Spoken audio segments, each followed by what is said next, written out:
And we're back. That we are. I know it's been a few months. There's been a lot of stuff going on, especially on my end with like a lot of things I'm trying to get sorted. I haven't done any big announcements, but pretty much just some big life changes are going to be happening for me real soon. It's very exciting, and I've just been trying to get that all sorted out. Mm-hmm. And I've just been sitting here waiting the whole time. Well, hopefully in that time you've gotten to see a lot of movies. I have. Some of those movies, I dare say, might be pretty good. Some might even be worthy of contention for, what do you call it, the best picture? Best picture Oscar? What do you think? We got some contenders here? We got a few, yeah. Yeah, it's like, so what we'll do is we'll talk about, the 10 nominees here today. Plus also a couple of movies that we feel got kind of snubbed that, honestly, when these didn't get nominated, I was really surprised. I'll talk about those at about the midpoint. You can see it on the timeline there if you want to see us talking about those. And then we'll kind of roughly build up to what was each of us had as our top pick among the nominees this year. Mm-hmm. I think, this year, I think it was pretty, there was no Emilia Perez this year. No. I mean, I guess not. How often does that happen? That's like a once in a century. Like it was a pretty good year for cinema. Let's, no more dilly-dallying. Let's jump right in with F1.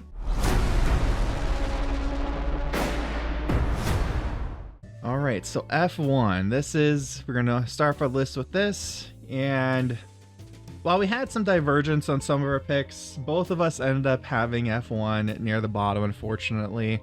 And at least for me, I don't think this is necessarily a bad movie. It's just, I don't care for sports movies all that much. Yeah, I've never really been compelled specifically by racing films. Brad Pitt could at least have tried to be a gamer or something, but I guess, we've already done that, so it's kind of worn out at this point. It does not deserve to be on this list, if I'm entirely honest. No? You don't think so? I think there are two specific contenders, among others, that, were severely cut off. Yeah, it's like, truth be told, I remember I saw this came out in summer last year. Mm-hmm. And I think when I got out of the theater, I specifically messaged you saying, that was a pretty solid movie that's going to get too many Oscar nominations. One being too many. Because it is, again, this isn't my kind of movie. So I actually talked to Pascal. Mm-hmm. If you don't know Pascal, he's the guy that does the audio on my channel. He helps to set up the audio presets for this podcast here. And he is a Formula One fan. So I actually asked him, what are your thoughts about the Formula One movie? As somebody who would be really into it. Right. And he kind of summed it up by saying, I can imagine how fighter jet pilots felt when watching Top Gun Maverick. It's there's a lot of moments he had to suspend his disbelief. So it's not, it's not like, a real down to earth, let's show the sport, let's play it up for a narrative. We have a guy named Sonny, Brad Pitt. He's a itinerant racer, goes track to track. An old friend reaches out to him and asks him to be a racer on the Formula One team, but Sony, like Pascal said, a bit of a maverick. He plays by his own rules, and he butts heads with his rookie team member Joshua. Pascal said the movie's predictable, but it explains a bunch of concepts about the sport that the public might not be aware of. It goes through the different aspects of it. He did note that a lot of people you see are were real racers, real teams that have all been changed out and so no longer makes sense. Oh, really? Yeah, it'd be like, imagine watching like a basketball movie and it's like, oh, they're facing Michael Jordan out on the court. But he's like in his baseball era or something. Yeah. Yeah, that is like the one thing I will grant this movie, if I'm feeling charitable, is I'm much more of like a baseball and hockey kind of guy. Like, we're having this conversation. I've been up since 3 a.m. because I had to like trollop my ass up to the Angry Beaver to watch the 5:15 puck drop local time for the men's Olympic hockey final. But I grasped like the nuances of racing. I think they did a pretty decent job of laying out the rules and kind of how we have this, again, as you're saying, like a maverick figure sort of using his know-how to play up the kind of scrappiness of their team. And I'll even go so far as to say the kind of wrote by the numbers structure of the story is fine. Like, again, I don't think it's best picture worthy, but it's like, it's okay. My issue is this is a like 2.5 hour long film that feels entirely prolonged by its own conceits. Like, it kind of sets up obstacles, like it throws something in front of itself down the road so that it can then later fall over it or something. And it just feels constructed. Whereas, you know, this director has done a good job with Top Gun Maverick of creating this really seamless, exciting, if tropey thrill ride, which is like what I want out of this kind of film. And this just feels like a shadow of everything that was so successful in Maverick. Yeah, it's like, again, it's, you know, I remember that, you know, I sat in the theater, I watched, I was like, oh, that was a pretty good time. I do not remember a whole lot about the details of what happened. Like, Brad Pitt got in a crash, right? Mm-hmm. That was the thing that happened. Or is that Cars with Owen Wilson? I don't know. I don't know. Did they win the big race at the end? Like, I don't remember that. I saw it more recently than you did, and they do. Because, yeah, that is also one of the kind of like, they either have to win or they have to come in second, but it's still like the moral victory or whatever. And I'm pretty sure they do come out on top. Yeah, like, it's, you know, to kind of like wrap up with Pascal's thoughts here, he said, overall fun experience. He thought the cinematography was great and it went fairly simplistic. Enthusiasts enjoy the cameos, seeing the sport on the big screen. General audiences get a glimpse into the world of F1. So, you know, if you're a Formula One fan, got a pretty solid movie for yourselves. But in terms of like the other stuff we have on this list, there's things that I think that were more ambitious, that showed an even greater level of craft than F1. Yeah, this is incredibly slight. I do want to briefly shout out, I've never felt more seen on screen than Carrie Condon biking into work. It's just like a wonderful moment. And B, the Ed Sheeran song at the end is the funniest thing I've ever heard in my entire life. Like, Lady Gaga in Top Gun Maverick made me want to like join the Air Force or something and like revisit my Catholicism or something, and Ed Sheeran just made me want to die. Watch the music video. Do yourself a favor and watch Ed Sheeran believe earnestly in his heart that he is a cool person, and it is glorious. Oh, poor Ed. Poor Ed. Actually, I don't know is Ed Sheeran a good person? I'm sure he's fine. You know. I almost was like, you know, oh, poor Ed Sheeran, and then be like, wait a minute, is he like? I don't know if I should be saying. I don't think he's like problematic or anything. I mean, the worst thing he's done is his cameo in Game of Thrones, to my knowledge. So it's whatever. No. All right, good. You're just gotcha. On that note, should we move on to Hamnet? Please.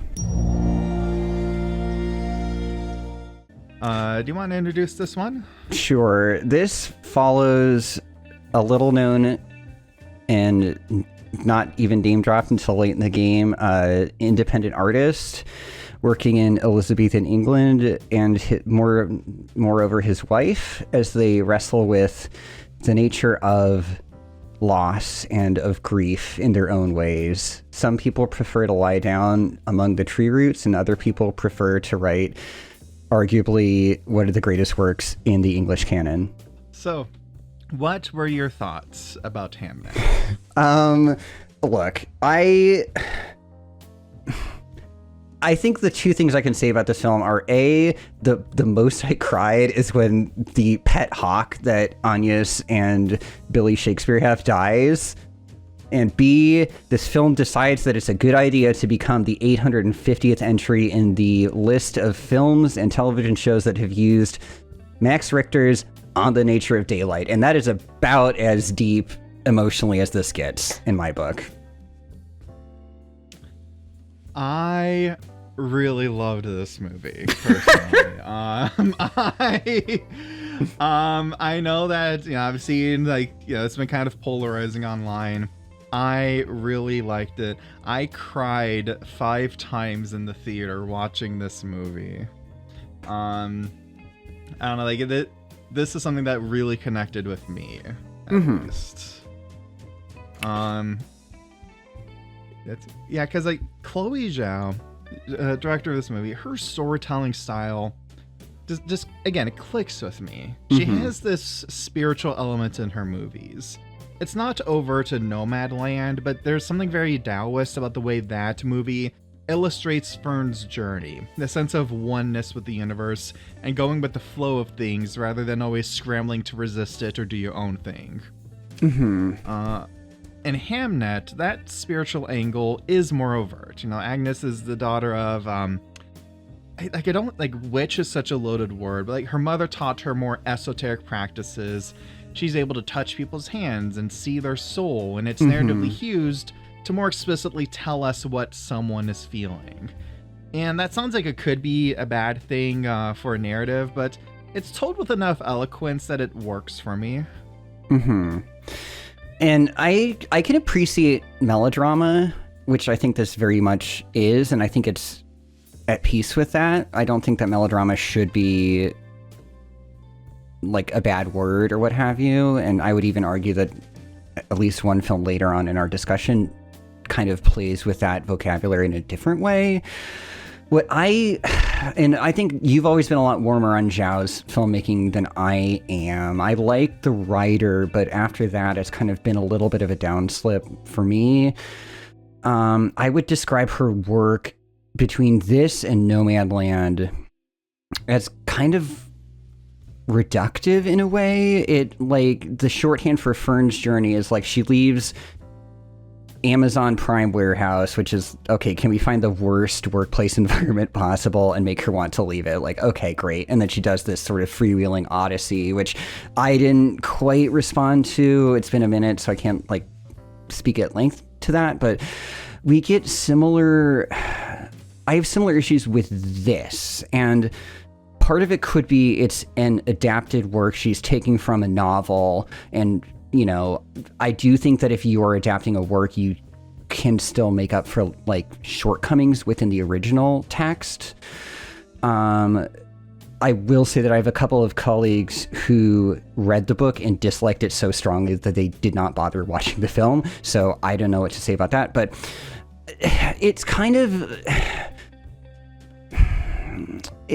for me, it was down to when the crucial moment of the loss of this child happens, which is the most devastating thing that could happen to a family, right? This young, promising life that they've built up just being ripped away senselessly. I think the film does a good job of there's an ephemeral nature to us witnessing the family. The kids are reenacting in pantomime his witch's speech from Macbeth, and Hamnet has a little ritual of saying goodbye to his dad where they kind of go around a corner until they can't see each other, and there's this really lovely playfulness to that. But when she has to go into high gear, she throws, I want to say 5 death metaphors on top of each other, and it becomes over cranked to a degree. I'm do you think I'm stupid? I don't need a hawk imagery overlaid with, the child entering into the stage of the globe, entering into the hand holding, and then like the Romani musicians and stuff. Like that death sequence was just so, I kind of started to be like, okay, I understand what you're going for. That it like, I don't know, I value subtlety, and this is just not that in the least. Yeah, for me, subtlety is optional. For me, okay. I mean, I understand that. Yeah, it's like, and I can definitely see like that can become like overwrought. Like, I'll actually do a contrast with the film later in this list as well. I wonder if we're actually thinking about the same movie, possibly. Probably. But it's like there is like it does a lot more. Like there's a lot of imagery layered over a top of each other, and a lot of the imagery will say like very similar things. But I don't mind that as much because I don't know, seeing all the different connections kind of come together, seeing all these different symbols play off each other, and seeing how that language, kind of like builds on top of each other. That's something I don't mind. That's something that I enjoy seeing her do. Like seeing it be told in this like bigger, louder way. That's something that I do. That I do enjoy. That I don't mind that approach with. Mm-hmm. I think she's much more successful with that kind of thing in the final sequence of the film when Agnes finally goes out to watch Hamlet and witness kind of this absentee father. I do think that's also interesting, is the idea of this really important historical figure still being kind of not the best in terms of his personal life. I think that's an interesting angle to look at. But Zhao is able to put together a much more cohesive vision of how do I use art to synthesize grief in that final production sequence. The way that essentially Shakespeare is becoming a latter-day reinterpreter of his own work and taking different elements that are not maybe directly in the text to make a slightly adjacent statement to the actual literal events that are unfolding in the rotten state of Denmark there. I will also put it to you that it's fucking Hamlet, and if she managed to mess that up, it would be pretty silly. Yeah. It's like, and like to your point, I really do like that. When we summarize this movie, we call Agnes like William Shakespeare's wife, but ultimately she is the main character of the movie, right? And at the end credits, I noticed that the role is credited as Will, not William Shakespeare. Like they only say Shakespeare once in the entire movie. And I do like that it purposefully removes the gravity of William Shakespeare, perhaps, the most prominent English language author of all time, and lets us focus on him as a family man. I thought that was well executed, the way of, again, isolating the man from the iconic historical literary figure that everybody's heard of. Mm-hmm. Yeah, I think decentralizing that is the right choice. And it does, I think the other, key element aside from the edit, which I disliked in the death sequence, is the performances. And that's kind of my other sort of ding on it. I think Paul Mescal is well suited in his role. I am a little bit mixed on Jessie Buckley, who I really, really like in other performances. She's incredible in I'm Thinking of Ending Things. She's really funny in Wicked Little Letters. She's good in Wild Rose. Like, she's got range and she's got talent, but I just felt like she was capital A acting at all the moments when it should have felt a little bit more kind of soft pedaled, and it just sort of pushed me in the wrong direction. Yeah, and the thing is, I can totally see that as well. Like, again, very big, kind of like, again, very big, very loud. That's something that I don't mind, but I can totally see folks who would not, you know, would not like that. I can totally see that it would not be everybody's thing. Mm-hmm. And I will also admit, because again, I've been, you know, praising this movie a lot, and like, if it was up to me, like, you know, like I would put this near the top as well. However, I will concede other films we're talking about in this episode, again, have done things that were a lot more ambitious with what they set out to do. Mm-hmm. And that's a very important factor for me when talking about Best Picture nominees, Best Picture winners.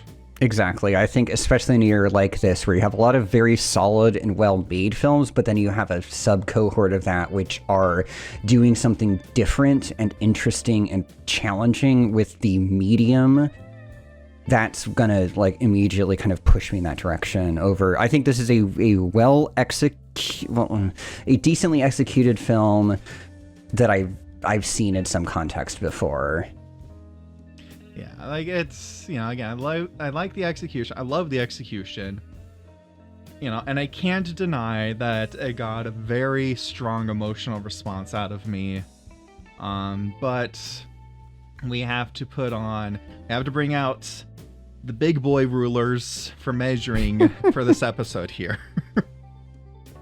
Yeah, like I think this is the one that we had the biggest like divergent opinions on. But everything else, I think, like, you know, we have some coming up that'll be, you know, they're good, but not as strong as the ones that we're gonna get to at the end. Mm-hmm. I do love Agnes being like the worst theater attendee in the universe at the start of Hamlet, though. That's pretty great. And the one lady that was like, shut the fuck up. I can't believe she invented heckling at the play for her own dead son. I did love that the shot, like there's the one where everyone's reaching for the Hamlet actor, but the one where he is low in the frame and you're just kind of reaching up and you can see the superstructure of the globe. That was a nice image. Yeah, it's like that final moment, like that was the part where I cried the hardest, I think. Just like, because again, you know, and that's also the point where they start piping in on the nature of daylight. So of course, I was so fucking divided because that moment I think was a really interesting synthesis of that is William Shakespeare Will reaching out to Agnes directly and also to the greater public who are interacting with something that they may have seen in their own lives in some context. And that's such a potent idea, and that it's undercut by the most basic movie language shortcut. It's like, that's On the Nature of Daylight is basically a Wilhelm scream for me anymore. I think the piece works in something like Arrival or what have you, but it's just so played out by now that it needs to be retired. I know, it's such a it is such a good song. It's such a lovely song. It's very pretty for a guy who's I don't know, a tier above Ludovico Einaudi in terms of contemporary pop classical. Shall we move on then to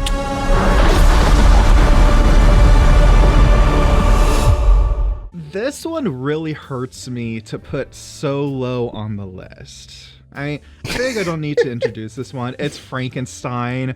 Everyone knows the story of Frankenstein.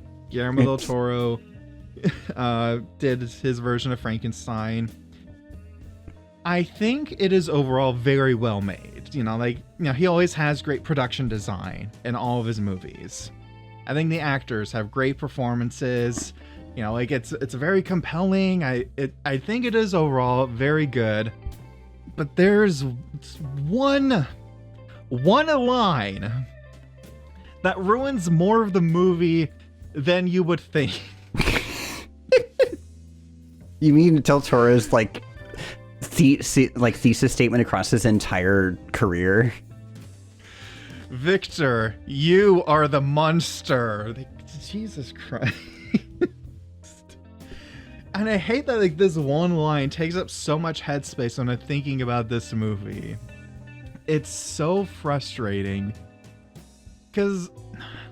And it is kind of symbolic because a big change this movie makes to the story of Frankenstein. Because obviously, you know, the original story, Victor Frankenstein is a very, he's not a nice guy.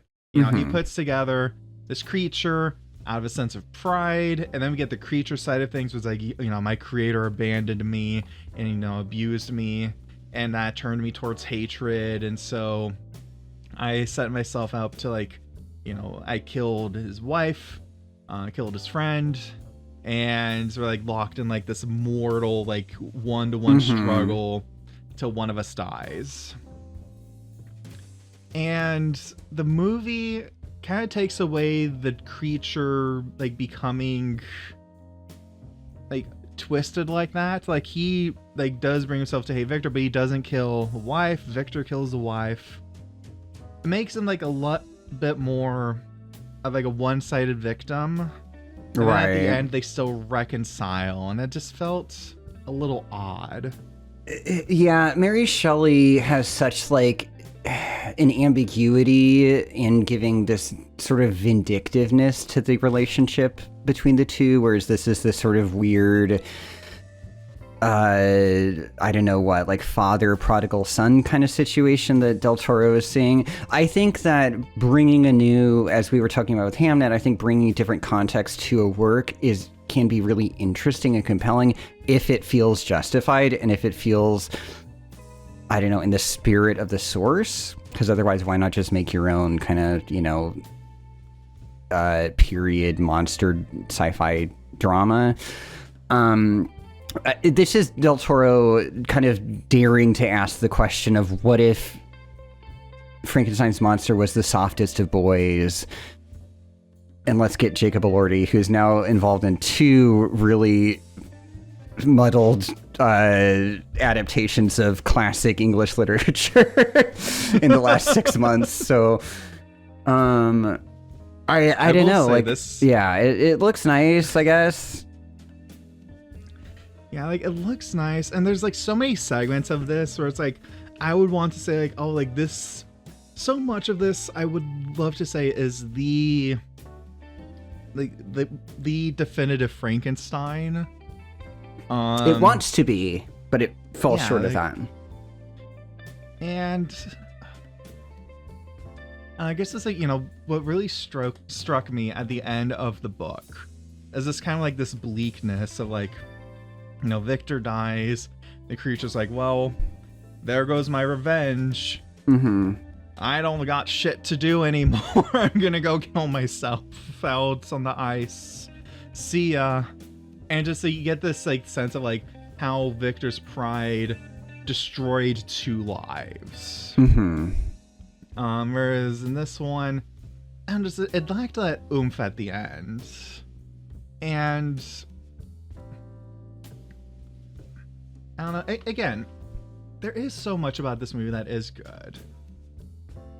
I just wish that one fucking line. That one line. I mean, I feel that is like the summation of a lot of kind of subtextual rot within the approach to the adaptation. What I think comes up short with this is Del Toro really is fascinated across all of his works, especially in his latest run with, like, Shape of Water, Nightmare Alley, but you can see it in like Pan's Labyrinth and earlier works, even back to Kronos, is like this dichotomy of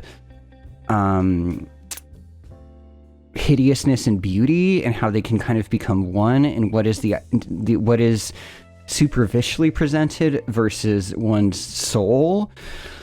And that's just kind of like what was a facet of Shape of Water in, like, Michael Shannon's gross fucked up finger kind of becoming like a keystone for, like, a lot of other unpacking done there. Becomes like the entire text of Frankenstein, like when we're introduced to the Mia Goth character as the love interest rather than as the mother, and it's just her looking like a cherub with a skull in her hand. It's just like, are you fucking kidding me? Like, okay, I get it. Like, got it. kind of thing. And that's just like, like, I understand the fixation with that idea, but like, why are you bringing that and not anything else to something that is so specifically existential about the nature of life and of humanity, as with the Shelley? Yeah, it's... I feel like I don't even have that much more to say about it, unfortunately. I really don't. So, it's, yeah. Yeah, I don't know. Again, like, I wanted to love this so much more than I do. And I walked out of the cinema and I knew I'd seen it before you do, and I was like... You sneaky sneak you. Well, guess what? You get to introduce the next movie. Oh, my arch nemesis.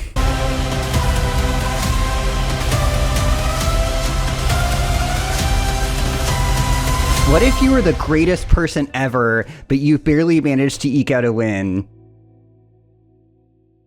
I like ping pong. Is that your intro for the movie? I hate Marty Supreme so much.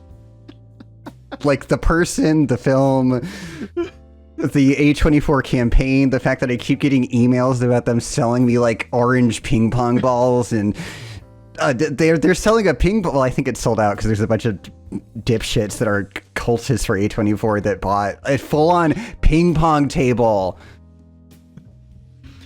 Well, but you have to understand, Reynard, it's not the Marty normal ball, it's the Marty Supreme ball.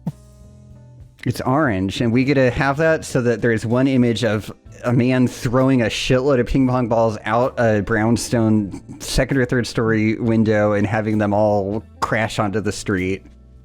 Been hell to pick up. That's like the second worst thing that happened in New York outside 9/11. Jesus Christ. Yeah, so Marty Supreme, follows Marty Mauser, living in 1950s New York City. He's trying to fake it till he makes it all the way to the tabletop ping pong world championship. And on his way to the top, there's no boundary he won't cross and no person he won't take advantage of. So again, this is a movie that I have like more positive feelings about overall. But that said, I've seen Uncut Gems. As have I. This is very similar to and also better than. What? What? No! I did not expect this take. Holy shit. No, I'm saying Uncut Gems is better than Marty Supreme. Oh, okay, thank God. No, yeah, like, no, I completely misheard I you. hope you would have I hope you would have more faith in my takes than that. I don't know, man. Yeah, because I only have good takes. Like Timothy Chalamet is sadly no Adam Sandler. That's really kind of what I was coming down to and cutting up against with this film was I totally understand that there are directors and incredible directors that are very interested in like this finite scope of stories, like, like dealing with certain themes or dealing with like certain kinds of character portraiture or whatever, and they can still be successful with that because there's a lot. They find a spectrum of interest within that kind of range. Like, not everyone has to be going like cross genre or whatever, but like the problem was this is literally just Uncut Gems, and I would also argue good time. I think that it gets it gets close to that kind of high at a couple of times. Like, I enjoyed more or less the central kind of the sequence when Marty essentially has to pay off the fine that he incurred for being a complete jackass at the prior world championships. And it's this kind of like one step forward, two steps back. Like, I'm going to get some money this way. Oh, fuck, this went wrong, or what have you. Okay, this other person's angry at me now. But the issue with that for me became it's so operatic in its scope and its stakes. Uncut Gems is incredibly stressful, but the worst thing that happens to Howard Ratner up until the end is like he gets kidnapped and like taken around the block from his kid's like school play, and like that's the most insane thing that occurs. Whereas with this film, we have like bathtubs crashing through the floor and explosions and multiple, you know, shootouts and stuff, and it starts to feel like Marty Supreme is untouchable, which really kind of dilutes the effectiveness of what the film is asking of you.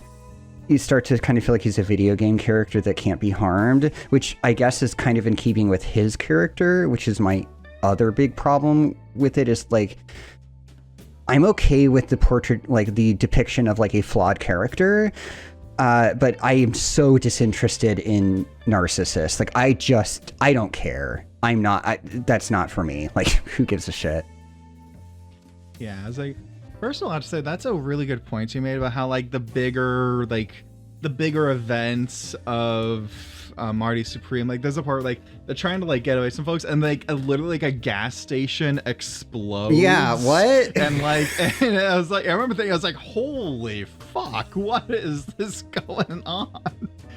And so like, you know, it doesn't really, you know, you're just kind of like, holy shit, like it's like he's on this wild ride, but it feels less grounded in reality than, like you said, Uncut Gems, where it's like a lot more like down to earth, and you're like, oh shit, like it feels like this is a real guy who's got some real serious shit that is happening to him. Mm-hmm. And also again with the main characters, because you know, Adam Sandler in Uncut Gems, he's playing this guy who's like very deeply slimy and pathetic, but there's still like something innately likable to him. Like you feel bad for him, you want him to like dude, just like get your money, pay off whatever thing you just got yourself into, turn your freaking life around for God's sake. And you know he's not gonna do it because he just can't help himself. He's the executor of his own demise. Exactly. And you're just like, no man, do it. Whereas like, you know, Timothée Chalamet is playing someone who's more arrogant, who's like, no, I will be the best. I deserve to be the best. I deserve to go and get what I want because I am the best. Which is not as fun a character dynamic to watch for 2 hours something, however long the movie is. Too long. Yeah, it's just, and then so much of that comes from the like bluster of Marty himself. We are told that he's, you know, and at this championship is the US representative essentially. So, but we're just told that he's amazing. And there are some, like, I will say, ping pong is not the most exciting sport in the universe, but there are a couple of moments where it's like, okay, this is like engaging. Safdie is nowhere near as good, and his DP is nowhere near as good as like Sayambu McDeeprum and Challengers as making a racket sport seem electric. But there are a couple of rallies where like, okay, this is, I can see why this is enthralling. However, it's just, I can only be told something so many times, then I start to kind of disengage from it. And that's kind of where this film leaves me. Yeah, it's like, I think that there was one part I noted that I thought the film does something really clever, because, you know, when he's at like the first World Championship, and, you know, people are like, oh, you should go play for the Harlem Globetrotters. And he says, I'm not playing for them. Some of the best athletes in the world playing as clowns. And then he gets pressed for money, and he has to go travel with the Harlem Globetrotters. And somebody's like kind of pokes fun. He says, don't you slander the Harlem Globetrotters. They're the best athletes in the world. And what I liked about it is that not only did it show like his hypocrisy, but the way he used the same phrasing implies that he hasn't actually changed his opinion of them, but he's just leaving things out that are inconvenient for his ego. I thought that was a very clever dialogue there. Yeah, and the film does take the piss out of him. Like, I don't think the film respects him, but I think the film does want us to respect his hustle or something, which I find egregious because it somehow wants us to underwrite the the way he treats every single other human being in the film like absolute trash up until he has the, like, I don't know what, sort of realization about his baby. And that's, again, in a very self-serving way. Like, he's going to be a horrible father when that child grows up. Now remember, when you get into the kindergarten, you be the best no matter what it fucking takes. You got a kid. And, like, I don't know. I think I just want to underline, again, like, I don't dislike this film because it's about a bad person. Like, that would be really silly of me, because that's the point of the film. I just think it's a poor portrayal of that. And I do think we have an exact, direct counterexample this year in Kelly Reichardt's The Mastermind with Josh O'Connell, which is a much more textured and interesting portrait of a person who is deeply flawed. Like, that's about a guy in college town in, I think, Massachusetts, who decides he wants to steal art from the local museum to make a buck, and it just goes really great and nothing problematic happens.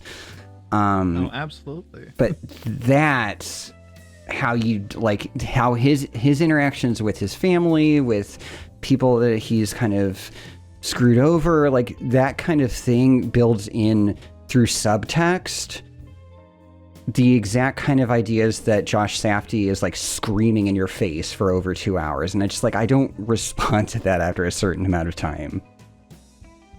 Yeah, it's like, there's... Yeah, like you said, it's not about whether or not, is a protagonist a bad person or not, but there's stories about bad people that are still fun and engaging to watch. And it's still stories where, like, okay, I get it. Can we just shut them up now? Mm-hmm. And I do think it is interesting that of the 3 movies of theirs I've seen, Good Time, Uncut Gems, and now this, Marty's the first Safdie protagonist who, like, basically gets a good-ish ending. Like, he throws away his shot at ever becoming a legitimate competitor in ping pong, but, he, at the end of the movie, he sees his infant child for the first time. He reunites with Rachel, his former love. They bond over the fact that, she takes advantage of him. They're made for each other. I thought that was bad writing. And it feels like the first time we see him be genuinely vulnerable in the movie. And in such a weird performative way. Yeah, it's again, like, I wouldn't say, I don't think it's bad, but I do think we have other stuff to compare it to. Like you were saying, The Mastermind this year, which took a very different approach to a very similar character. And I feel like that approach just felt more refreshing, left me with a more intense, like, pit in my stomach. Yeah, so that's Marty Supreme. Fuck Mr. Wonderful. I'm hoping that the truckload of ping pong balls I ordered from A24 will get to your apartment soon. Well, I'll go check the door. Just the end of the episode. Da, da, da, da, da, da. I don't know what my ending is. I wanna be forever young. Yeah, I think I'm tapped out on Marty Supreme. Bugonia next. Let's talk aliens.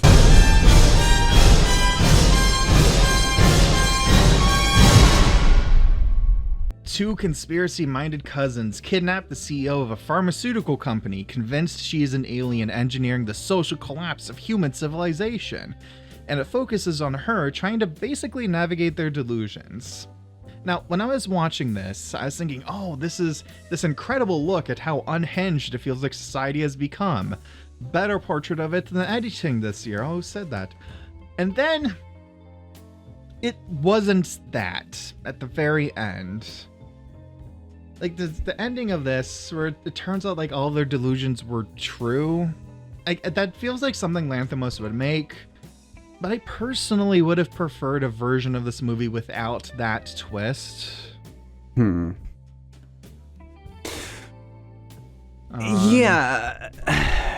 This one's asking a lot of the audience, which I think is good. And I think that this is one of the more audacious films of the year.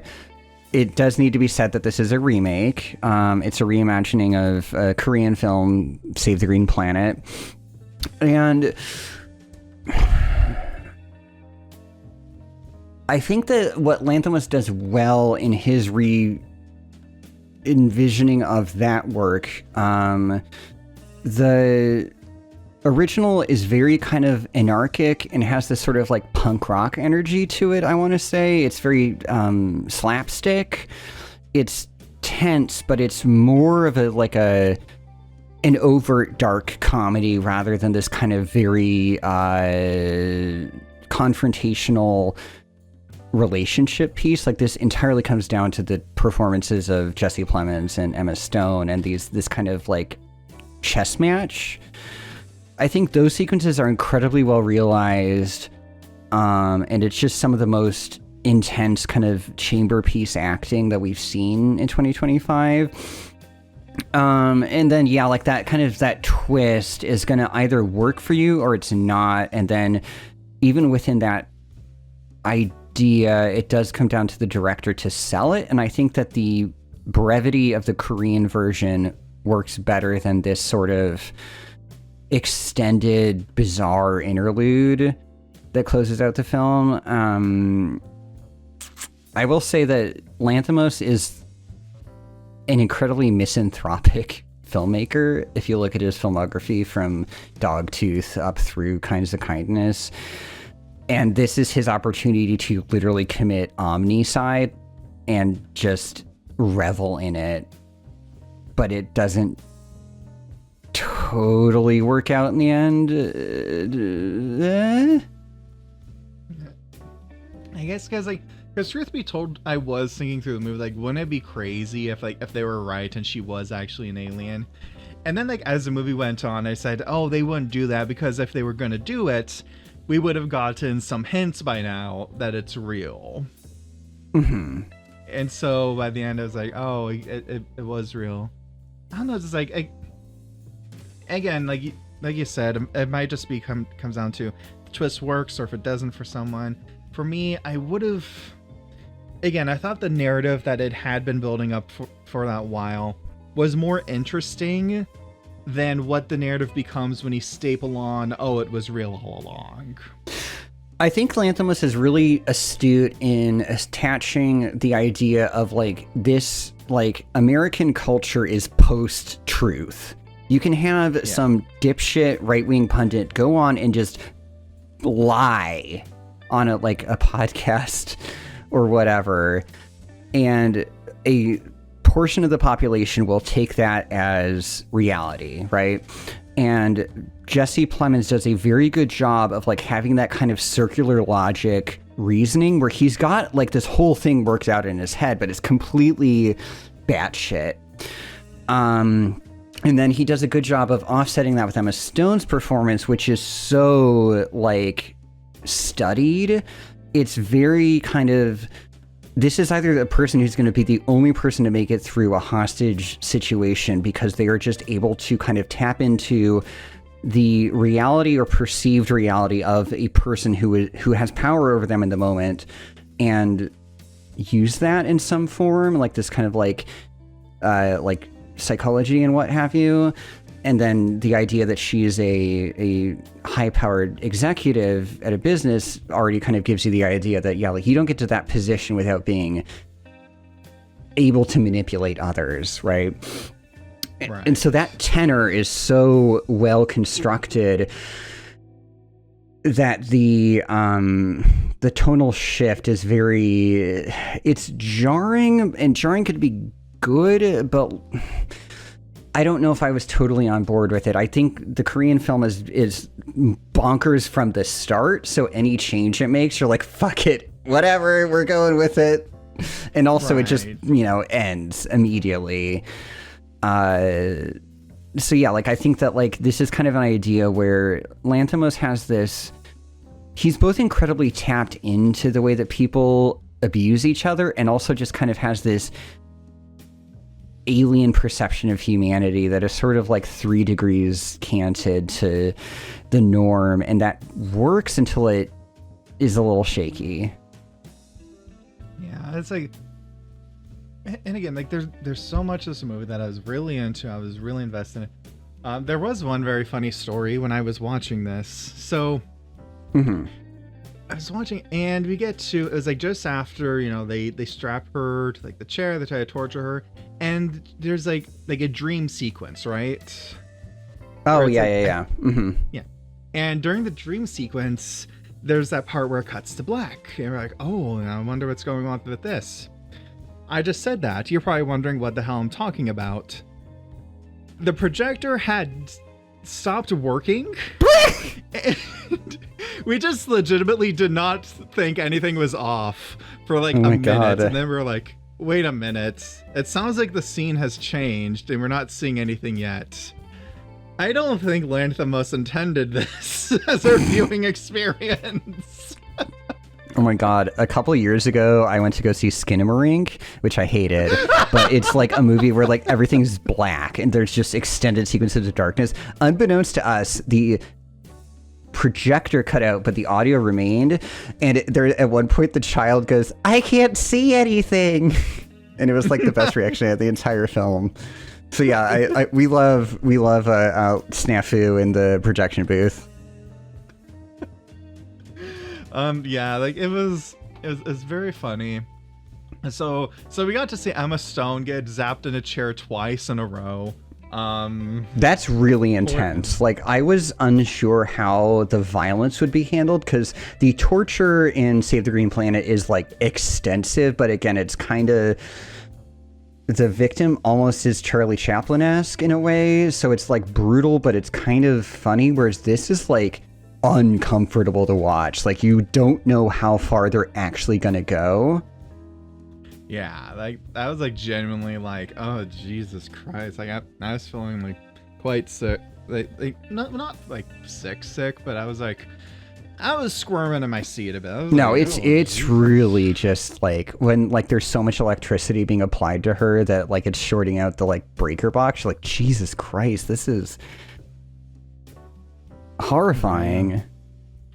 Oh yeah, like it is a very, again, so much of it is compelling. I think the twist is polarizing for me. It didn't work for me personally, but the rest of it up to that point, I think still makes it worth a watch.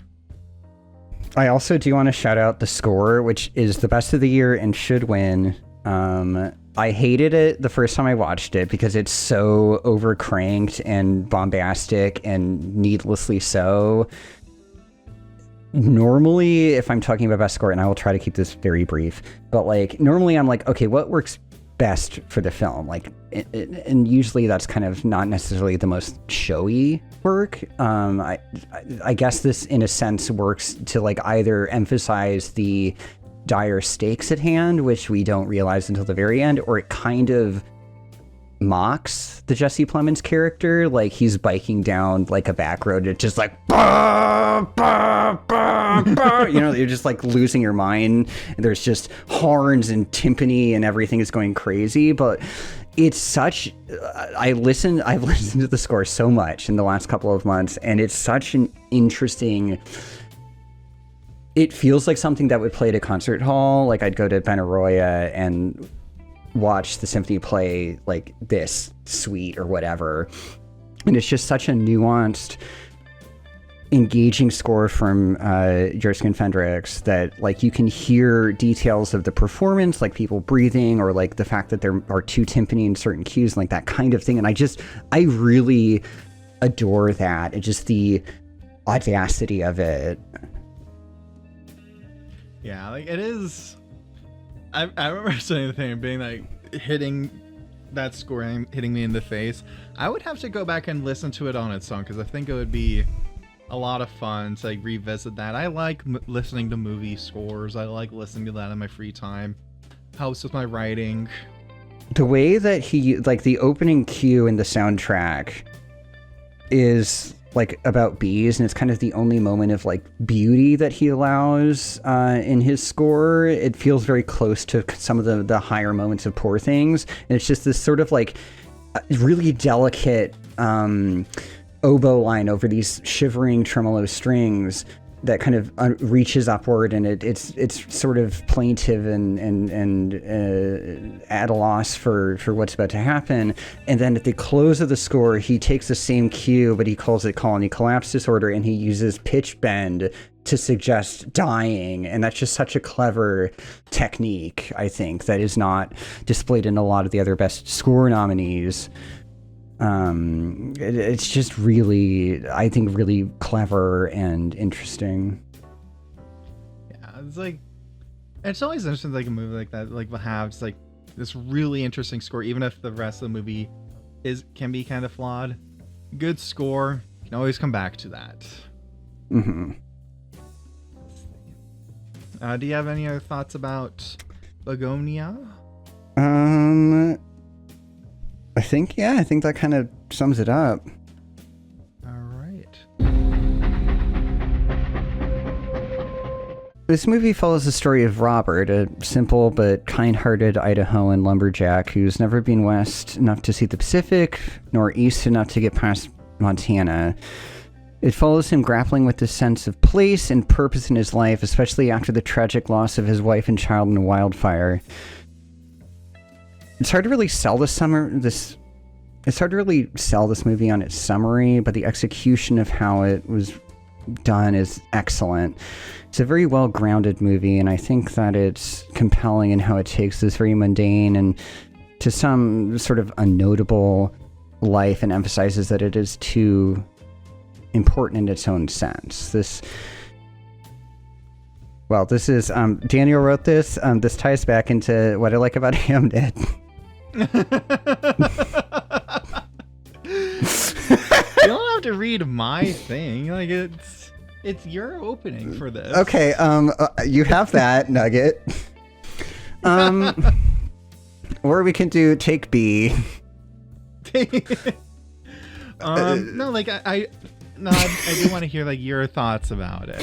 Yeah, Train Dreams captures this sort of understated beauty and a stillness that I think is essential to a certain mode of cinema. I've managed to shoehorn in Kelly Reichardt already into the conversation, but Train Dreams is a cousin to First Cow in the idea of using a natural landscape and inserting humanity into it and almost asserting it upon it, and looking at how does the idea of a landscape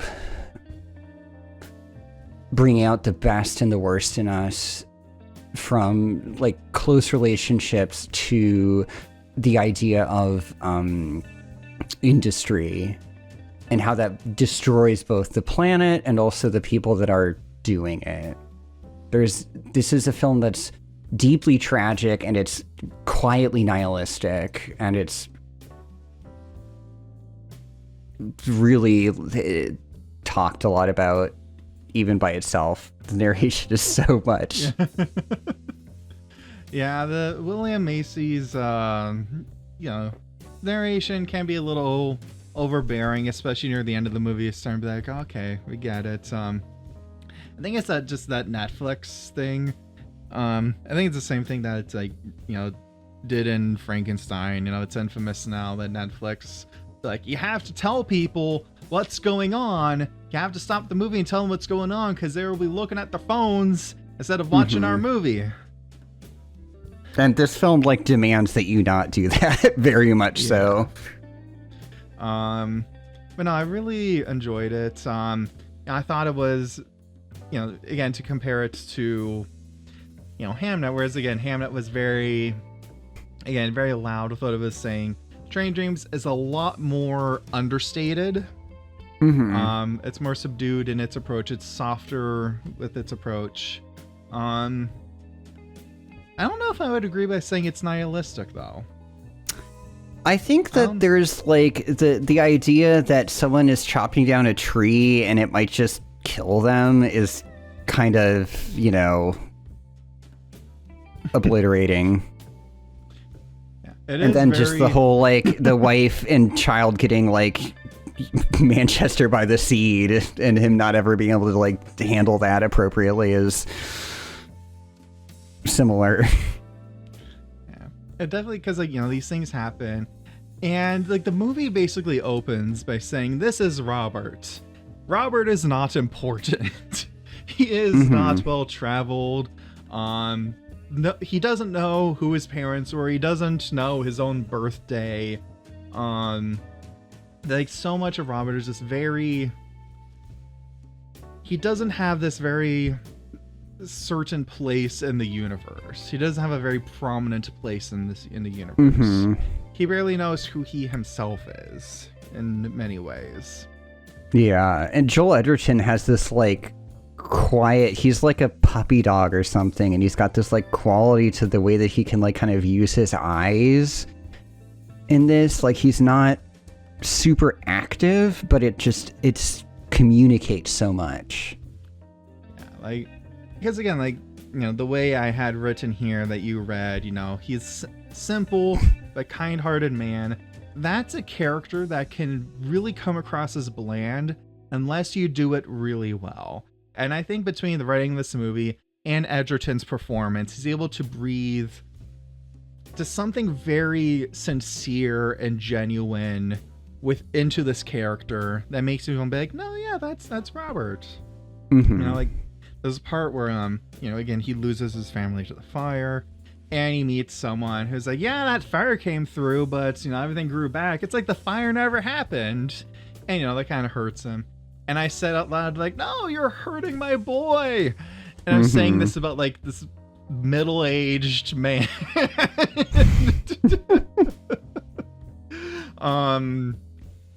But no, it is, it's a movie that I think is, has a lot to offer.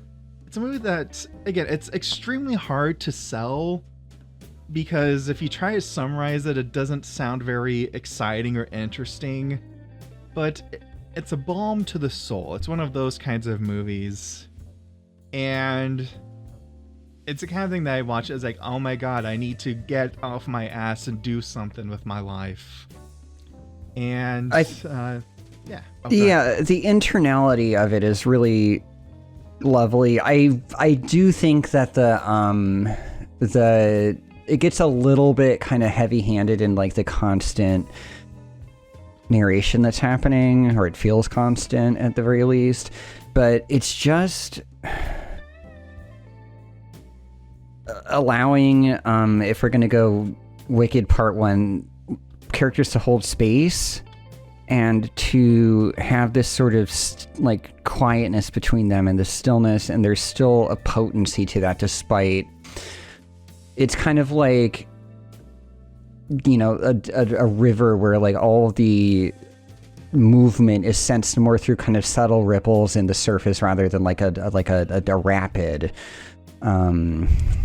or something along those lines. And it's gorgeous to look at. The really tight sort of Academy ratio I think is really useful because it's both allowing for faces, like you can really just go into Felicity Jones or Joel Edgerton or what have you, or you can just see like it allows for like the height of these trees and this kind of like expanse despite the almost claustrophobic nature of the way that the film is shot. Yeah, like it's very well shot, very beautiful looking movie. Again, just I don't know, there's this one shot where again he's coming to like this fire watch tower.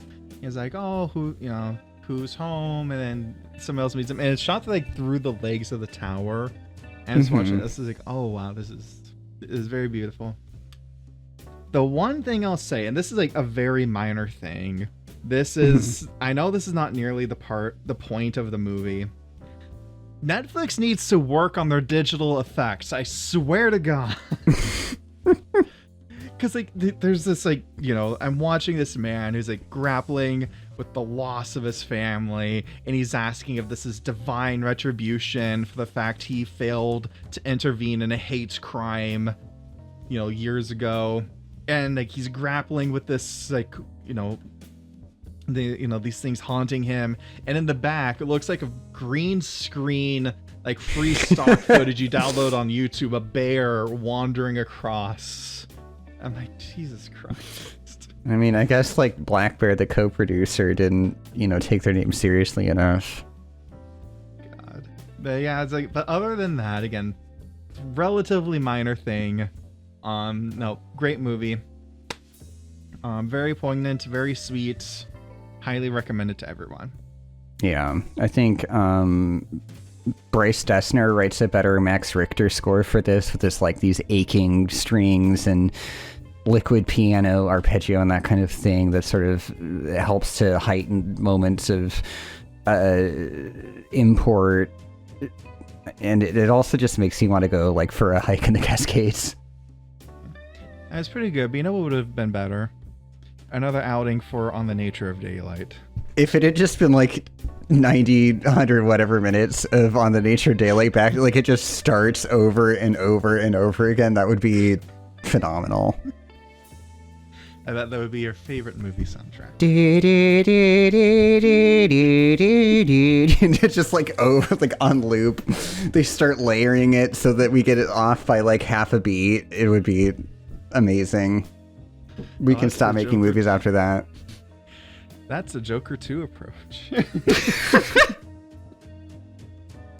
No, I'm gonna cut that. I don't want anybody to know I've seen Joker 2. Let's see. Any other thoughts on Train Dreams? Not really. So this is a good movie. So what we'll do now is, because the top four here, I think, are kind of like in our upper echelon of like the really heavy hitters of the nominations. But before we get to that, we'll talk about a couple of snubs that, again, like, I thought these were going to be a no-brainer for or being in this category this year. And so I'll start off with the snub that I was really taken aback by. If this was on, does this count for the purposes of the list? This would have been my number 2 choice of the year. It follows the legend of Anne Lee, a founding member of the Shaking Quakers in the 1700s, and she has a revelation that the only way to heaven is by absolute chastity, and also that she's the second coming of Christ. They're an odd group, for sure. The movie doesn't shy away from that fact. It depicts how their revelations and miracles could be explained by perfectly rational phenomena. Yet, at the same time, they're still depicted sympathetically. You can tell they're very genuinely devout, and ultimately, the most they're harming folks are being too loud in their singing and dancing services. They arrive in the colonies, they see slaves being traded in public, immediately like, oh, how dare you? That's a horrible thing that you're doing. Now, it's this very earnest depiction of a fringe but influential group in United States history, and it's resonated with me a lot since I watched it. This was a really fascinating film, and it was really interesting to see what Mona Fastwald as kind of like half of this sort of filmmaking and personal partnership between her and Brady Corbett after The Brutalist, like what's next? They kind of swapped directing seat where they both co-wrote each project, and this feels just as like sprawling and important in the best sense as Brutalist from last year. I think the whole and this is obviously the very seeds of the whole situation, but the whole burned over district situation in upstate New York is a really fascinating chapter in American history, and it's interesting to kind of put a lens on it.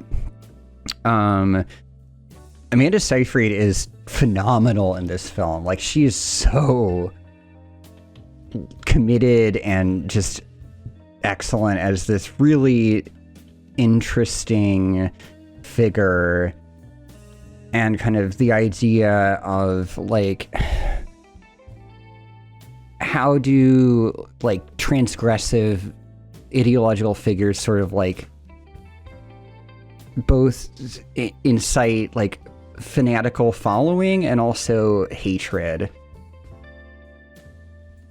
Yeah, it's because like there's you get the there are these groups that came out and they're like, we don't want you Shakers here. Like there's this very brutal attack on them near the end of the movie that like actually like again like turned my stomach from how it was being depicted. I was like, Jesus, oh my God.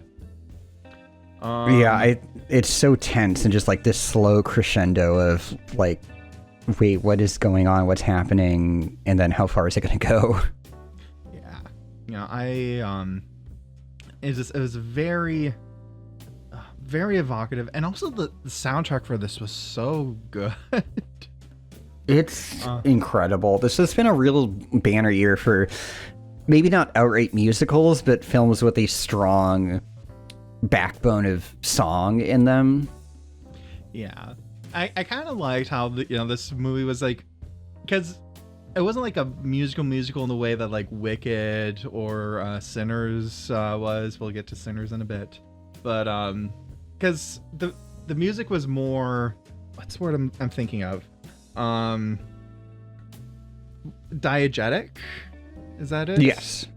Yeah, because like they're the whole point of the worship service is that they sing and they dance, they move around, and so seeing that be part of the movie, and not just we're depicting it, but actually being, I don't know, woven into the text of it in a way that I don't know how to describe it. And that's usually the sign of a movie that I really admire, where it's like it's doing something that I have a hard time putting in words how it makes me feel. Just again, I have not been able to get this movie out of my head since I saw it a few weeks ago. I think it really kind of embodies the essence of their earnestly held beliefs in this regard. Like there's a sense of, in the choreography, of there's certain gestures that are shared, like movements of the arms, or like kind of like a sort of a, I don't know what to call it, but like a line dance kind of element to that. But then there's within each of these major sequences, you get these like sort of breakouts where like somebody will just kind of emerge as like a soloist almost and kind of express themselves and their ecstatic release through movement, and the song as well, which I think like this really kind of talks to like a sort of tradition of American spiritual music. You have like the Shaker songs, you have like then kind of an outgrowth of that being like Sacred Harp and all that kind of thing, and just like it being able to kind of use this to build like it's just a novel vocabulary for these people, and just everyone around them also being like, what are you doing? Like you bunch of like Gen Z sex scene haters or whatever. Yeah, like there's this part where like some like the guys, like the Shakers, they're going like upstate because like, we want to find the place where we're gonna build like our new little home, and they're wandering through the forest, and then one of them is convinced like, my finger is being led by God. They're singing like, I think it's literally called the running song in the soundtrack. And then the guy just following them, he just be like, you can tell he's like not having this shit, as everyone else is like, this is our home, we've been led here by God. And this guy's like, I swear these people better pay the goddamn money. Yeah, it's like, go ahead. I think like Daniel Blumberg's score in this film is so interesting because he does like, I mean, there's all the spirituals and stuff, but he really kind of sticks to that sort of vocabulary, like the instrumentation and like the sensibilities of how the music is being worked really fits to the period, and he can use that in like either this mode of like intense devotion or this sort of like what is going to like a farcical, like it becomes yakety sax for a minute and a half or whatever, and it also has like the greatest electrical guitar drop in the universe when there's an eclipse that, you know, Tim Blake Nelson's parish has decided that the end of the world is today and they didn't get it right.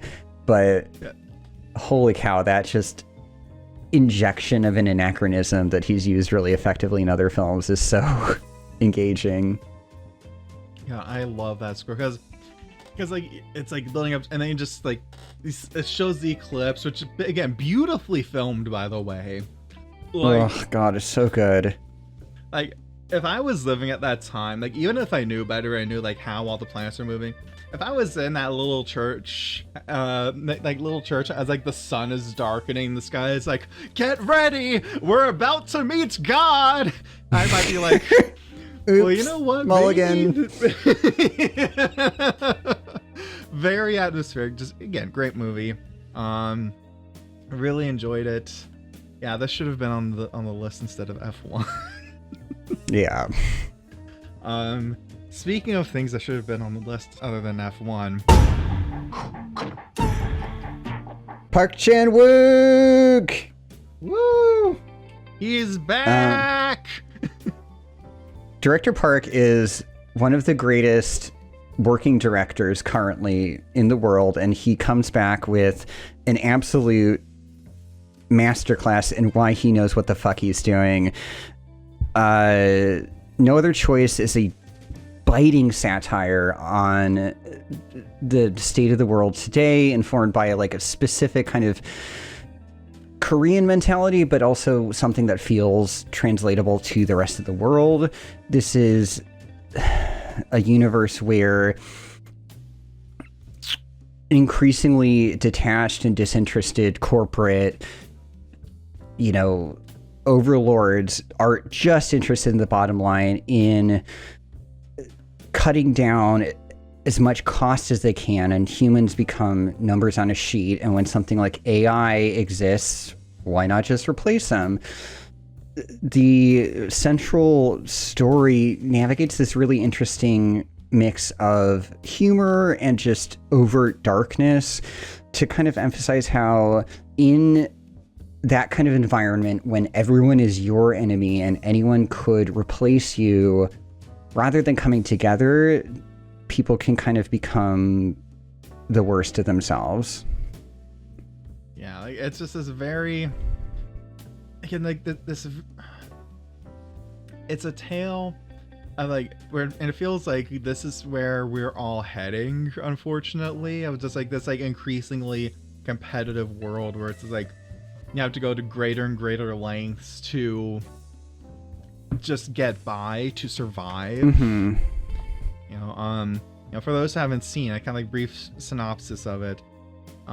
Follows this former paper mill manager. He's downsized out of his job when an American company buys the factory he works at. And when his family is facing bankruptcy 3 months later, he concocts the scheme to get a job. You know, he looks at a role he wants to get, and he puts out a fake advertisement for a very similar position. He collects all the applications, and he says, okay, these are the most promising applicants. This is my competition. And then he sets out to murder them so that he doesn't have to worry about them taking the job he actually wants. Mm-hmm. Remember like 100 years ago, you could just be like, hey, I can read and I can count to 10. And you could be an accountant. You're just supposed to go to like shops and like give them your CV, and then they'll just give you a job if anyone born before 1980 tells you job advice, apparently. Jesus, yeah, it's just...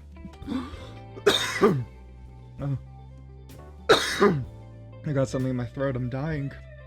Oh. R.I.P. Well, at least I can take your job. Oh, no. No. That's not the message to take. Ah. No, I'm fine.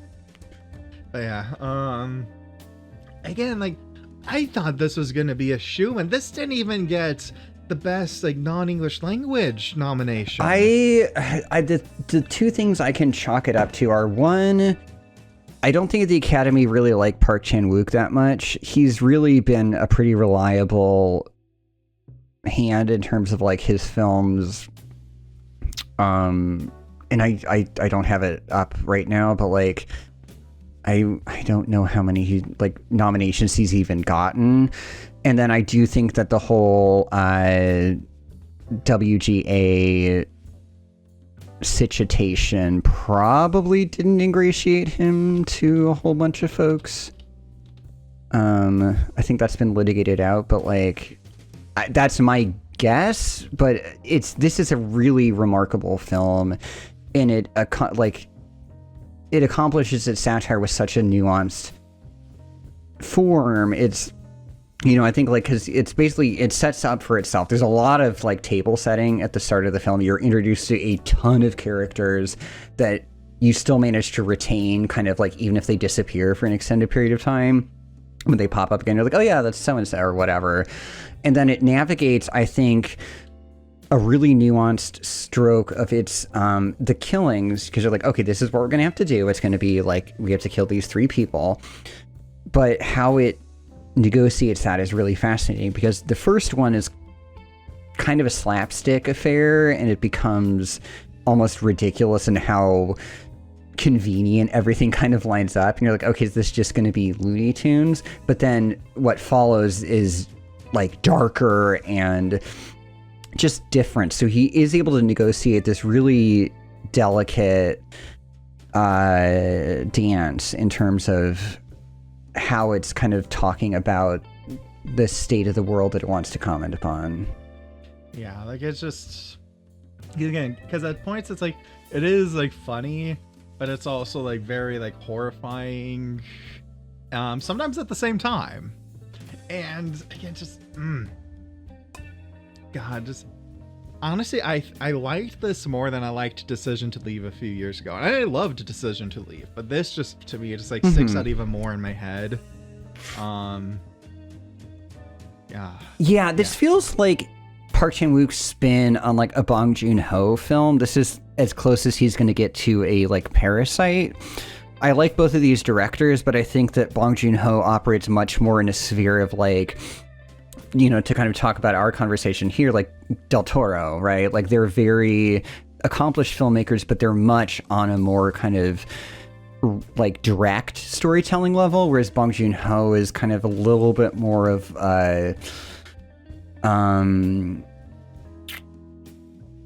cerebral. Like I don't want to sound like Bong and Del Toro are dum-dums or anything, but like it's a little bit more nuanced and subtle. It has like more layers that you have to like dig into, rather than it being on this, like, whereas like Park Chan-wook is a bit more like hard on the sleeve, like kind of like showing the colors more openly rather than having to like dig through everything yourself necessarily. Yeah, the family in Parasite you're rooting for, even if you know they're committing crimes.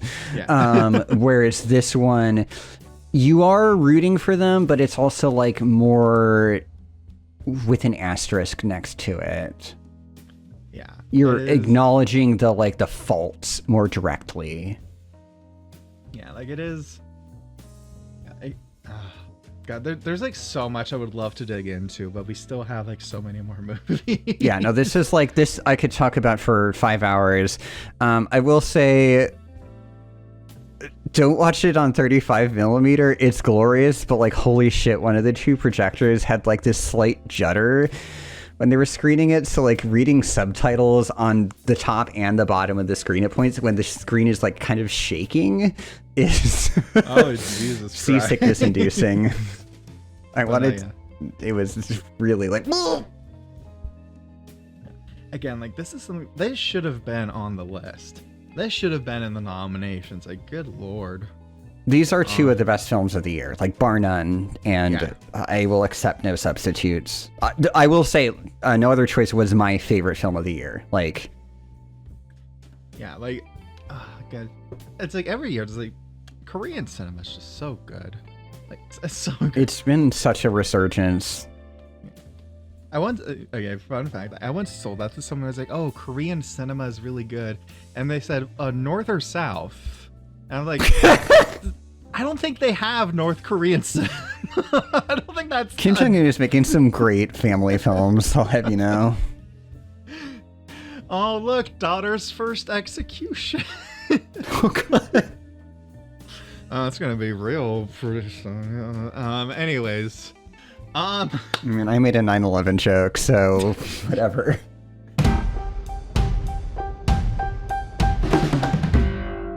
So, one battle after another follows Pat and his daughter Charlene living under the aliases of Bob and Willa. Bob used to be in a militant leftist group with his wife Perfidia, but she got caught and made a deal with Colonel Lockjaw to avoid prison by selling out her fellow group members. However, Lockjaw realizes that Charlene might actually be his daughter instead of Pat's, and because Perfidia is black, it jeopardizes Lockjaw's potential induction into the white supremacist Christmas adventurers. So he's trying to hunt down Charlene, and Pat has to reconnect with his old comrades and old instincts to get out of this situation. So speaking of things not being subtle, this is my kind of unsubtlety. This movie I know has been controversial in the lead up to like the Oscars campaign and everything, but I still really enjoyed it myself. This was a fucking banger from top to bottom. I will go so far as to say I am a notorious Leo hater. I don't think he's a very good actor, and I stand by that claim until today, or whatever day I watched this, September or whatever. I have to hand in my Leonardo DiCaprio apology card, filled out and signed, because he is so good in this film. That role could have been really hacky as the kind of like washed up has been, and he just works. He's disoriented, he's stoned out of his mind, but he's also really, he's got shit he's got to do, and he's gonna help or get help by Benicio del Toro or whatever's happening. It feels like a new Hollywood film, meaning like the kind of like Easy Rider era or something, like when Hollywood is kind of looking at itself and being like, there's a new class in like this early mid 70s, late 60s being, we want to be counterculture now. How do we do that? And how do we establish a new studio system adjacent vocabulary? And Paul Thomas Anderson here is incredibly successful at that kind of energy. It's Monkey Wrench Gang. It's anarchic. It's fun. I enjoyed every moment of it. I was gonna say this felt like This felt like a movie. As you said, like an old school kind of movie, not in the sense of like, oh, I've seen this before, it's repetitive, not in that sense, but in the sense of like, oh, like, I don't know, this feeling of this movie, the visual language that it's using, just the way that it feels was like familiar in a way. I was like, this feels like Best Picture winners I've seen from like, decades past. Right, but not like in a Green Book way, but in like a network sort of way or something like that. I don't know. Network's won Best Picture. I don't remember. Yeah, like it definitely had that sense of I don't know. I don't know. Like Paul Thomas Anderson is able to achieve what Quentin Tarantino is trying to do, but can only like accomplish through pastiche, whereas Anderson like actually grasps the language and the nature of filmmaking in that regard, and like kind of pushes it into a kind of like quote unquote Antifa like time frame. The sequence where they're chasing each other over, like there's that car pursuit over like the rolling hills is absolutely like A+ crackerjack filmmaking that just we don't get often enough. Yeah, just like the way it's going like up and down, like the music's all intense, and it's like like over like the hills of the southwestern landscape. Every time a movie is just set in that region, I'm like, the barren deserts of home that I grew up around. How beautiful. But oh yeah, like it's, just that ending was so good. And I don't know how well, like, this isn't a movie that I'd say like necessarily like reflects like accurately our society today. It is like a more like cartoonized version of it. But, Sure, yeah. no, I still really like that. I still found it compelling. Visual direction especially was strong. Like I would like this to win like best director. Just like the visuals of it were very, very good. Yeah, or cinematography, I think would be cinematography. worthy, aside from like maybe Sinners and what have you, and I'm trying to think of others, Train Dreams. It's really, I don't know, it's just a fun white knuckle kind of gesture. It's funny. I mean, he's done humor elsewhere in like, what's that fucking movie? Inherent Vice, I like a lot. Yeah, there's, I don't know where I'm going with this. Like I said, I like this better than Licorice Pizza a few years ago that Paul Chan. Oh God, and I was not a fan of that one, but I do like this one.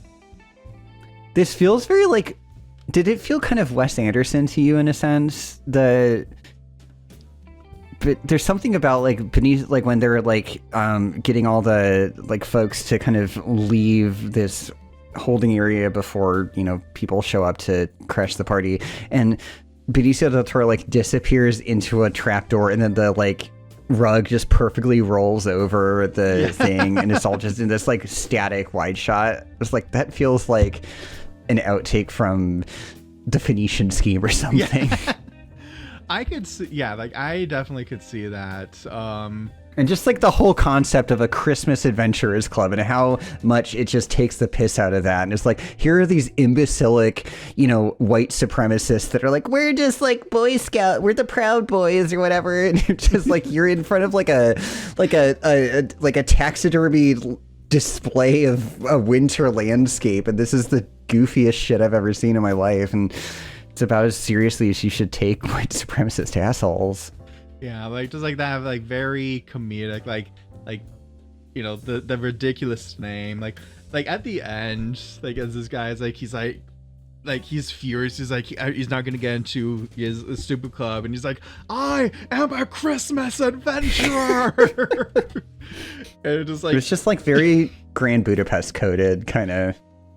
Yeah, just like that very nonsensical aspect to it, which I think again takes the piss out of these, like, you know, people have like, you know, real life, you know, asshole parallels. No, I quite enjoyed this one. It's very good. Yeah. Good job, Paul Thomas Anderson. Good thumbs up. High five. High five. Ooh la la. Ooh la la la la, yeah.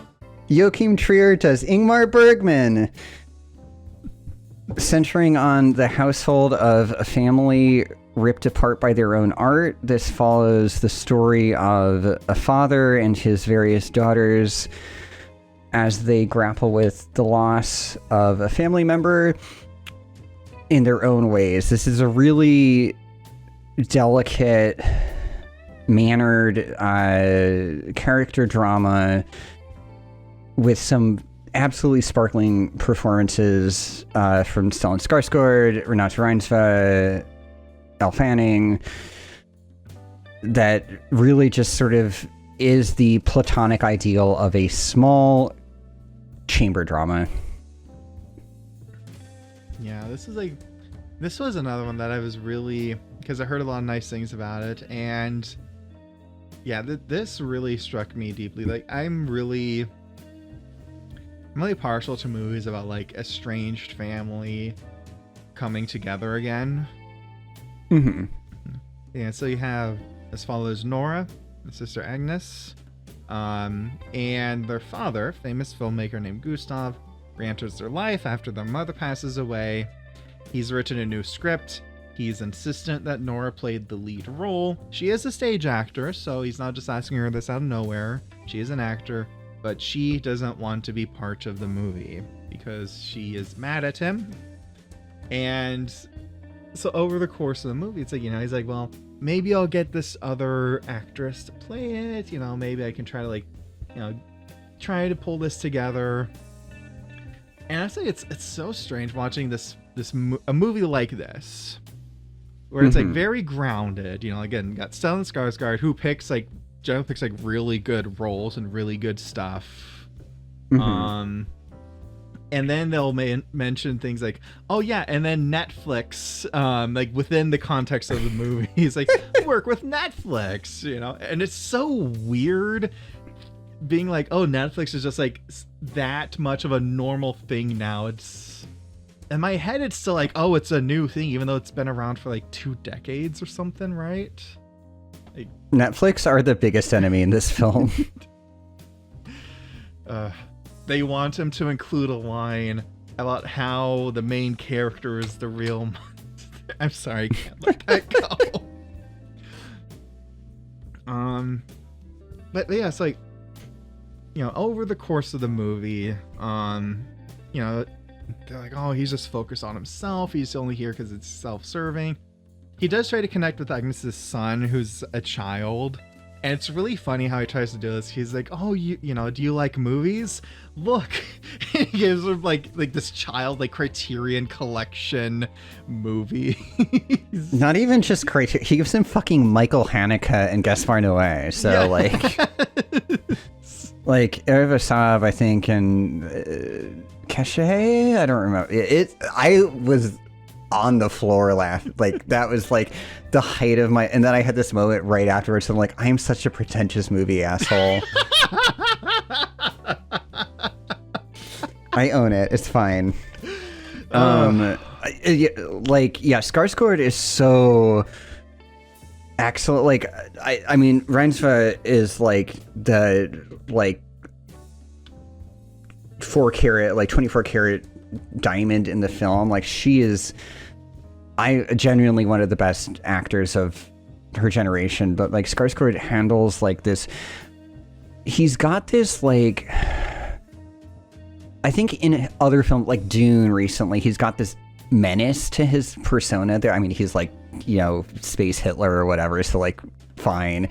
But you can see that kind of danger to his persona as he's a controlling figure as a director, and you can sense in the relationship to his 2 daughters how that pushed them away and the different ways in which that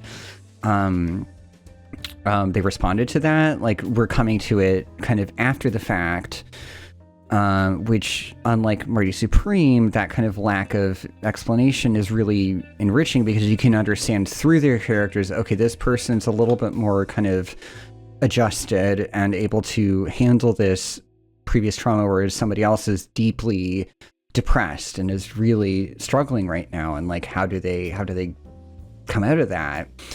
And and then having the interjection of Elle Fanning is really interesting in just how ill-suited she is to the dynamic. And it's something that seems right when you're kind of all at a party at a film festival, but then when it comes down to actuality, it's I don't know if this is working, and who has to make that call as to stepping away. Right, it's this. So much of this movie is about Gustav.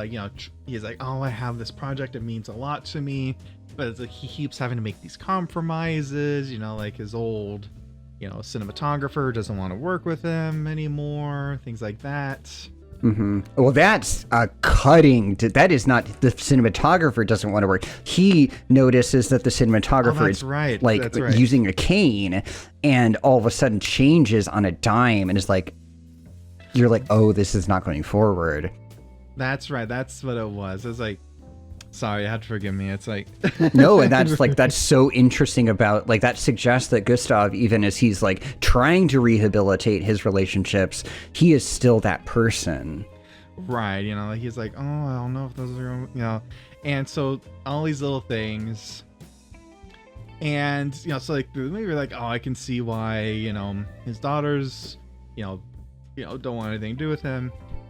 And then, but at the end, though, Nora finally reads the script and realizes this isn't just like, because at first it's framed as, oh, you know, telling a story similar to like, you know, what my mother went through, but then Nora reads and it's like, wait, it's about my life. It's about an attempt on my own life that I made. All the details are so accurate there. I thought he didn't care, but he clearly did.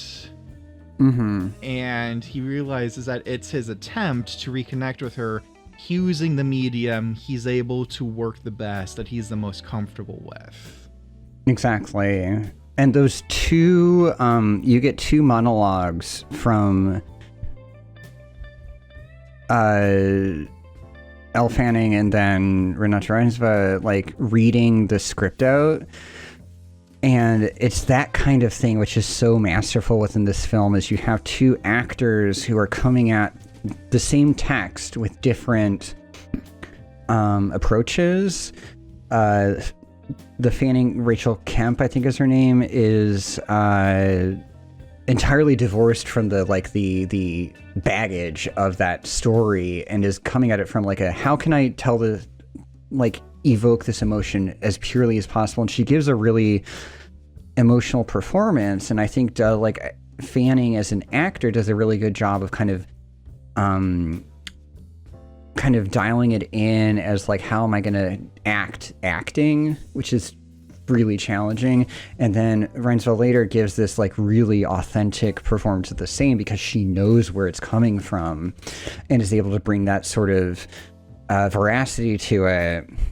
And it's that kind of thing which makes this film really special. I was joking about this being like a Bergman pastiche in my little like blurb or whatever, but I think that Joachim Trier is bringing what Bergman does in like Autumn Sonata or something, or Thirst or whatever, in tying familiar relationships to art, and how does that depict collapse or togetherness, and then kind of pushing it into a 21st century context. Yeah, you know, I feel like it's this movie, again, this is what I'm looking for, and something that I would want to get like Best Picture, because it has this very unique story. It's trying to do something very ambitious, and I think it executes it very, very well. You know, God. So you have to forgive me, like my brain is like, I didn't take my medicine, actually, just remembered that. So, yeah, The poutine is slowly leaking out of my ears, so it's fine. No, not my brain. I need that. But yeah, like it's, you know, my brain's farting out at the moment. But no, I really enjoyed this. Definitely a strong contender. Yeah. Any other thoughts about Sentimental Value? I like the part at the start where Reinsve had to like fuck out her anxiety, and they had to restart the entire play. Oh my god, I was like, Great. no, that. Also, the Berlioz Symphonie Fantastique Movement 5 needle drop. Yeah. Chef's kiss. Yeah, very good. So, I think now that gets us into each of us giving our number one movies of the year. Yep. I'll go first. I kind of get mine out of the way real quickly, because we did an episode on this. My number one movie of the year remains... It's a banger. It is. Like, I've been listening to this music, the score and the soundtrack, each separately, the whole year. It's very evocative, and it's really great because it's both very accessible and palatable to a general audience, but I think it does also reach deep places within its narrative. Mm-hmm. I think this would be like a popular choice for Best Picture, and also I would be genuinely happy with it. Yeah, no, like I really enjoyed this film. I think I had it lower, but it was mostly just like it's so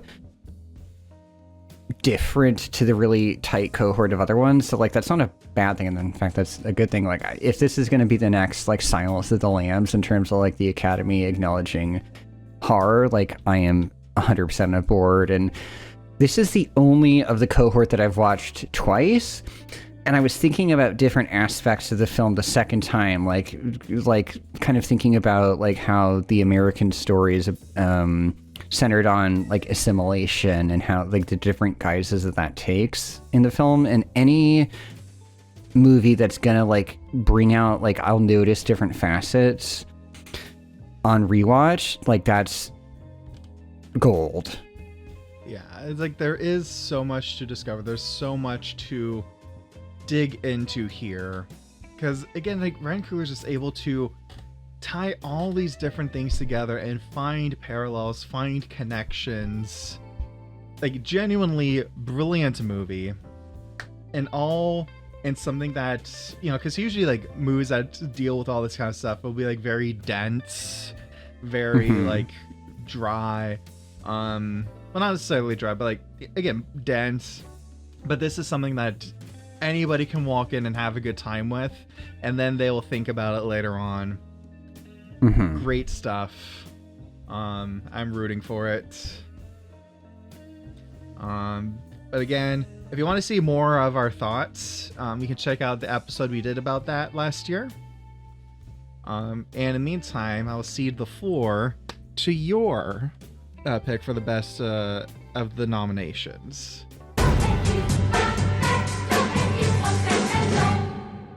Secret Agent explores themes that we've been really digging into a lot recently in terms of authoritarian regimes and how that impacts daily life for people. We've even, you know, we saw that last year with I'm Still Here, again, looking at the Brazilian military dictatorship. But The Secret Agent is a wonderfully complicated film that looks at the idea of corruption and fascism being something that is like a top-down authority, but there's also this essential smugness to it. It's following a man who is fleeing after his position is placed under threat by a newcomer into his industry, and he's working on getting himself and his son out of the country. And then it explores the nature of fascism and also the nature of memory, and how fascism is essentially tied to the destruction of memory and the essential nature of that. Like one of the big arcs of this movie, because like as you know, our main character Armando, he is a professor, and he's trying to resist attempts to cut down his department at the university he worked at because of a company who was like, I don't like what you're doing here, do this differently. And the executive smeared him as a communist, so he's living under this false identity. And to play into what you're saying about the destruction of memory, one of the big things he's trying to do as he's waiting to get out of the country is going through the records at his place of work, trying to be like, oh, I'm trying to find information about my mother because she's basically been unpersoned. I need to try to find information about that. You have like, I think Kleber Mendonça Filho is such an interesting filmmaker. Between this and like Bacurau is an earlier feature of his, which is more of like almost like an exploitation film, but how he uses cinema and genre specifically to interrogate kind of the racial politics and the politics of Brazil.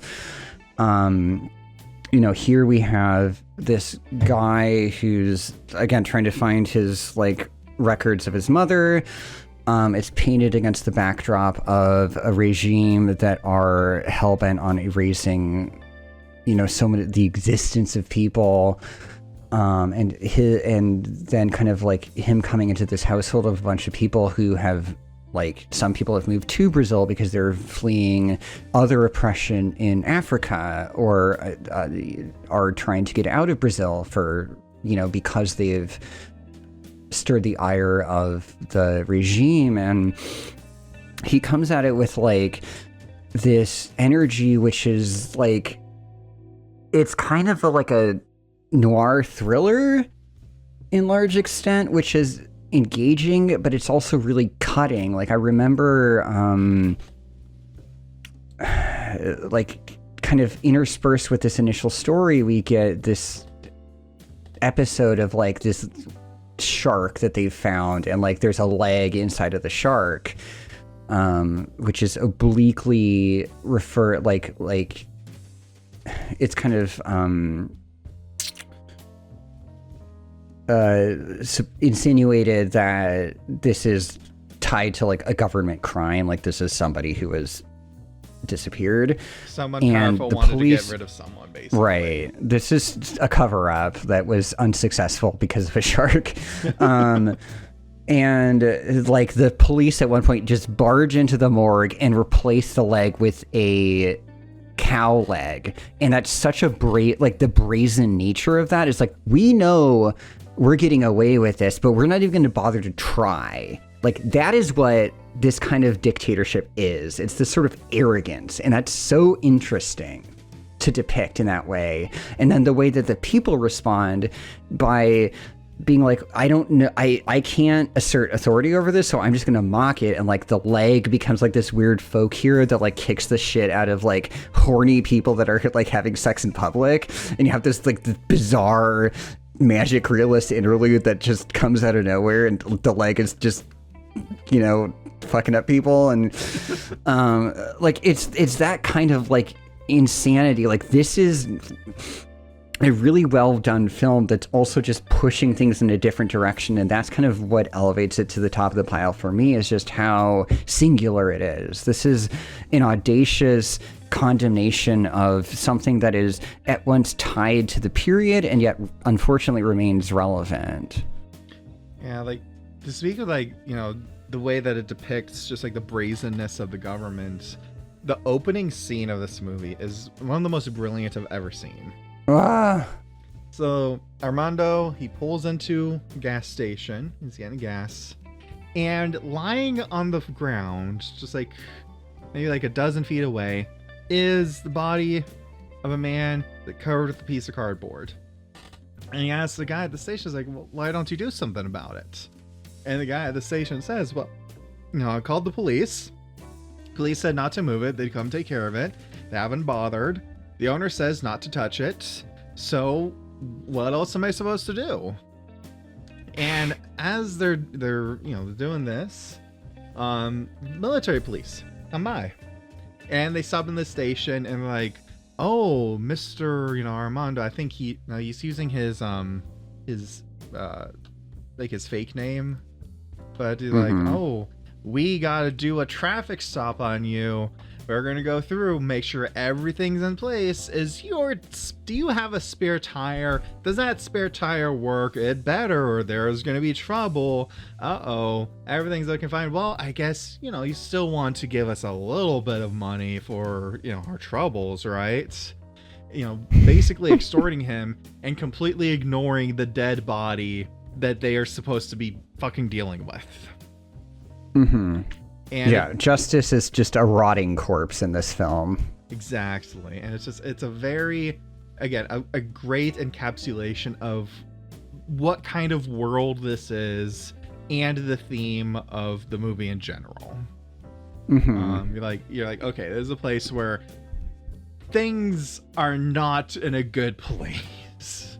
Right. Brilliant way to kick things off. And then not only are things not in a good place from what we see, but then the full accounting of them is never possible, because as I was talking about the annihilation of memory, the film kind of starts to cut in a further time period being a contemporary like group of students who are like going through archival recordings and trying to piece together what was happening in the text of the film. And it's tragically incomplete because they're able to form some understanding of this person, this father, but they are cut off because at a couple of intervals through the film, like there's this conversation that's being recorded is stopped, and the students don't fully grasp, like they're not privy to the totality of the conversation, and therefore they form kind of like a false hypothesis of what's going on. They don't get what's happening, and because of this like situation, that is never like, we as the audience are aware of a greater truth, but what happens for the archival, like the documenters, it's never actualized in truth, totality. Yeah, and to that point, I really love the ending of this movie, because oh god, things are like getting out of control. Like Armando, the guy is trying to kill him. Basically, pays an assassin. They go get him, and like things are building, and then we cut back to like the present day, and you can see, this young woman who's going through the documents, and we see the news story, and that's how we learn he didn't make it, that he got gunned down, he didn't escape.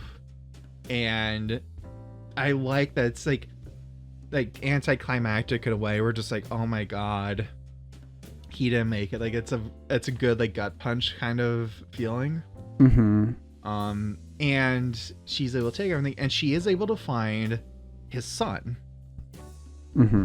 And she's like, I found all this stuff about your father, they try to like erase him, but here's the memories I was able to piece together of him. And his son says, even with all this, he still all this work that's done nowadays to try to reclaim these pieces of the past, to try to put history in its rightful place. It still isn't a substitute for the real memories they could have made for their loved ones. His son still has that hole in his life where his father should have been, and that can never be repaired. That can never be replaced. And that is the human cost of the destruction of memory. And that's like, Wagner Maura is so electric in this film throughout, but like that single scene where he's playing his own son at like he's a transfusionist at a blood bank, and just his facial performance is the most gutting like thing I've seen this year. It's so like the way he's playing someone who is suddenly like trying to process something that's been part of his life forever, and yet suddenly again it becomes so raw and so immediate, is just wonderful. Yeah, just like a very, again, just like this aching sensation that the movie leaves you with, because again, this was in the 70s. For people our age, it's like, it seems like so long ago. This seems like ancient history, but there are people who lived through that, who are still alive, who are very much still alive, and there's still like those ripple effects are going to keep going on. And I don't know, just again, as we're moving into this very ominous time in our own country's history right now, it's a big question of, how do we keep our stories from being disappeared? I'm going to say our stories, I mean the stories of our lives, who we are, what we stand for, what the things that we love and hold dear. How do we keep those from being erased? And that is the haunting idea that lingers in my head from this film. Now, this film just feels really like essential. Like, Brazil's really knocking it out of the park the past couple of years. Do you think they're trying to tell Yeah. us something? Mendonça Filho is just such a strong filmmaker. Then how he's able to use Udo Kier in like totally diametrically opposed roles in Here and Bacurau is wild. He goes from being like a crazy like headhunter to this like refugee Jew who's like nobody understands. Like he gets totally screwed over in the like little cameo in this film, but it's very interesting. Oh god. Yeah, it's a very potent movie. Again, one that I would very highly recommend.